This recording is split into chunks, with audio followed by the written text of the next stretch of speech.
The moment she said she needed practice, the joke stopped feeling like a joke, and something inside my chest tightened in a way I wasn't ready for. It was a bright afternoon, sunlight pouring through the cafe windows, dust floating like quiet witnesses in the air, and I remember thinking how strange it was that one careless sentence could tilt the direction of an ordinary day. I had laughed when I offered to pretend to be her boyfriend, a throwaway line meant to ease her awkward situation, but the seriousness in her eyes when she replied made me realize this was no longer about pretending. It was about survival, reputation, and a quiet fear of being alone in a world that judged too quickly. Before the story pulls you any deeper, take a second right now. If you believe in kindness, in second chances, and in small good deeds that quietly change lives, please like this video, comment your thoughts, share it with someone who needs hope today, and subscribe to the channel Bright Acts. Your support helps stories like this reach hearts that need them. Her name was Avelini Cross, and she sat across from me gripping her coffee cup as if it were the only solid thing left in her life. We worked in the same corporate building but on different floors, connected only by occasional elevator rides and polite nods. That day, she had run into me by accident, panic written all over her face, after discovering her parents were arriving unexpectedly to visit her office. They were traditional, demanding, and deeply disappointed that at 28 she was still single, still living alone, still choosing work over marriage. She had lied to them out of exhaustion, not malice, telling them she was seeing someone serious. That someone, unfortunately, did not exist. I was never meant to be the solution. I was just a graphic designer struggling to keep my freelance contracts alive, working odd hours, wearing cheap suits that looked better from a distance. My own life was carefully balanced on late rent payments and quiet disappointments. But something about Avelini's composure cracking in that sunlit cafe made me offer the joke. I said I could pretend to be her boyfriend for the afternoon. I expected laughter. Instead, I got calculation, worry, and finally her answer about practice, about how no one would believe us unless it looked real. The first challenge was learning how to exist beside someone without hiding behind humor. We started small, walking together through the business district during lunch breaks, learning each other's rhythms. The city was alive during the day, horns blaring, vendors calling out, sunlight bouncing off glass buildings. People passed us without noticing, yet every step felt heavy to me. Pretending meant holding my posture differently, listening more closely, remembering details that mattered. Avelini corrected me gently when I forgot her favorite tea or mispronounced her colleague's name. Each correction stung, not because it was harsh, but because I realized how little attention I usually paid to anyone, including myself. As the days passed, the pretending stretched longer than planned. Her parents postponed their visit, and somehow our arrangement didn't end. We had reasons ready, excuses that sounded logical enough to avoid questions. We met during daylight hours, sitting on park benches under wide skies, sharing meals at crowded food courts, standing side by side at crosswalks while the signal counted down. The world kept moving, unaware that two people were slowly stepping into roles that demanded more honesty than lies ever did. The hardest part was the way Avelini carried herself. To everyone else, she was confident, efficient, admired. To me, in quiet moments, she was tired.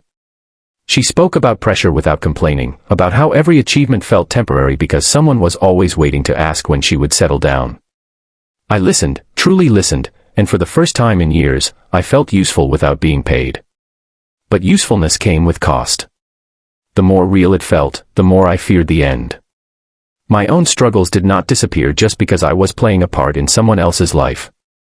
Clients delayed payments. A project fell through. One afternoon, I sat on my bed staring at unpaid bills while sunlight cut sharp lines across the floor. I wondered what I was doing pretending to be someone worthy of anyone's expectations. Standing next to Avelini made my shortcomings louder. I worried she would eventually see me the way I saw myself, temporary, unreliable, easily replaced. The turning point came on a weekday afternoon when her parents arrived earlier than expected. The office lobby was bright, polished, unforgiving. I walked in beside Avelini, my heart pounding, my palms damp. Her father's gaze was sharp, measuring, while her mother smiled politely, already comparing me to an invisible standard. We toured the office, shook hands, exchanged pleasantries. I said nothing extraordinary, did nothing heroic. I was simply present, steady, respectful. Yet in that moment, I understood that pretending had taught me how to be better than I had ever tried to be before. After that day, things began to change in subtle ways. Avelini relaxed around me. Her laughter came easier, less guarded. We no longer rehearsed what to say before meeting others. Daylight walks turned into quiet routines, and routines turned into something that felt like belonging. I caught myself planning my schedule around her breaks, turning down last-minute work so we could sit together under the sun, talking about nothing and everything. It scared me how natural it felt. But reality has a way of demanding honesty. One afternoon, sitting in a nearly empty cafe flooded with golden light, Avelini admitted she didn't know how to end the lie without hurting her parents or herself. I realized then that the real challenge wasn't convincing others. It was deciding whether the story we told was something we wanted to live inside forever. I wanted to tell her how I felt, how the pretending had reshaped me, how I was afraid to lose what we had even if it had started as a lie. Instead, I stayed quiet, trapped by fear of overstepping, of wanting more than I deserved. The breaking point came quietly. Avelini received a promotion offer that required relocation. It was everything she had worked for, recognition earned through years of sacrifice. We walked together that afternoon, the city buzzing around us, the sun high and indifferent. I congratulated her, meant it, and felt something inside me sink. The pretending could not survive distance. Neither, I suspected, could my silence. That night, alone in my small apartment, I faced myself honestly for the first time in years. I saw how much I had grown simply by trying to be someone dependable. How kindness, even when it begins as an act, has a way of becoming real if you let it. I realized that whether Avelini stayed or left, the version of me that existed now could not disappear. The next morning, under clear daylight, I went to find her. What happened between us was not dramatic or loud. There were no grand gestures, no cinematic confessions. There was honesty, raw and imperfect. I told her what pretending had done to me, how it had taught me to care, to listen, to believe I could be more than my failures. I told her I understood if she needed to leave, if her future didn't include me. I just didn't want the story to end without truth. Avelini listened, eyes wet but steady. She spoke about fear, about how easy it was to hide behind expectations and lies, and how hard it was to choose something uncertain but real. The decision she made was not simple, and it was not immediate. But it was hers. She postponed the relocation, not for me alone, but to finally choose her life deliberately instead of reacting to pressure. In the weeks that followed, our relationship shifted out of pretending into something quieter, deeper. We spent days rebuilding trust with honesty instead of scripts. The world did not suddenly become perfect. I still struggled. She still faced expectations. But we faced them in daylight, without hiding.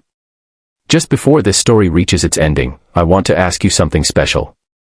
Please comment below and share what you think this story is really about: love, courage, honesty, or second chances. Your thoughts matter more than you know. Now, as you listen to these final moments, if this story touched your heart even a little, if it reminded you that kindness can begin as a joke and turn into something life-changing, please like, comment, and share this video. Your engagement helps these stories reach others who might be standing on the edge of change, just like we were. Sometimes the most powerful transformations don't begin with grand intentions. They begin with a careless sentence spoken in daylight, a joke offered to ease someone else's pain, and the courage to keep showing up when pretending becomes real. I joked that I would pretend to be her boyfriend, but what I didn't know was that by trying to be someone for her, I finally became someone for myself.